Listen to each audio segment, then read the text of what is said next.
Depuis hier nuit, je constate des propos malveillants vis-à-vis des Sénégalais à cause du problème de l'artiste Soulban qui s'est dit être tabassé par la police des frontières de l'aéroport international Blaise Diagne de Dakar. Je n'ai pas la version de la police, je n'ai que la version de l'artiste vis-à-vis de ces vidéos.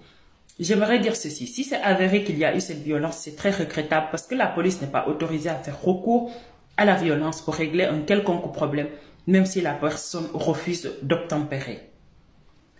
La deuxième chose, c'est que le Sénégal a des lois et des règlements qui régissent le pays et qui régissent le fonctionnement de l'aéroport international Blaise Diagne de Dakar.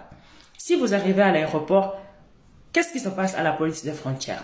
On vous demande votre pièce d'identité d'abord, votre passeport et votre billet d'avion pour connaître le pays d'où vous venez pour rentrer au Sénégal.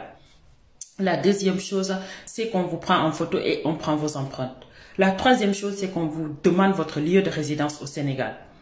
Si vous n'arrivez pas à répondre à cette question, la police des frontières a l'obligation de vous mettre de côté pour vous poser toutes les questions nécessaires sur l'objectif de votre séjour au Sénégal et connaître votre lieu de résidence.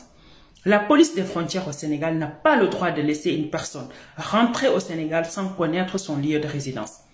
Pourquoi? Parce que s'il y a un problème et que les renseignements suivent la trace de la personne et constatent que cette personne est passée à l'aéroport, ils vont venir à l'aéroport prendre les renseignements de la police des frontières, son identité, sa nationalité, le pays d'où il venait pour rentrer au Sénégal et son lieu de résidence au Sénégal. Et s'il s'avère que la police des frontières n'a pas fait son travail correctement, elle sera tenue pour responsable de tout ce qui va se passer.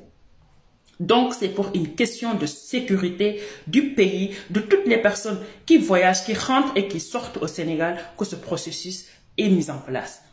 C'est un processus dont tout le monde respecte, que vous soyez sénégalais ou étranger. Ce sont les lois et les règlements de l'aéroport international Blaise Diagne de Dakar.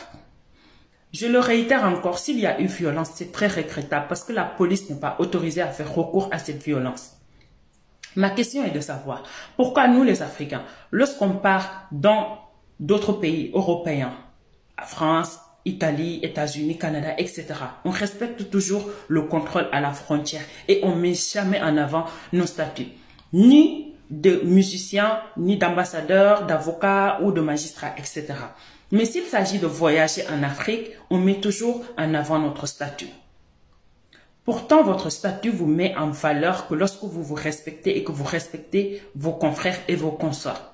Et que vous ayez la maturité et la sagesse de vous dire qu'à chaque fois que je rentre dans un pays étranger, voisin, je vais respecter les lois et les règlements de ce pays. À partir de là, votre statut vous met en valeur. Nous les Africains, j'ai constaté une chose, on ne respecte pas nos confrères, on ne respecte pas nos pays voisins, on ne respecte pas les lois et les règlements des autres pays. Si vous allez dans un pays et que vous ne souhaitez pas respecter les lois et les règlements du pays, il ne faut pas y aller. Les personnes qui sont sur la toile et qui insultent les Sénégalais, sachez une chose, si vous n'êtes pas prêt à respecter les lois et les règlements de ce pays, n'y allez pas.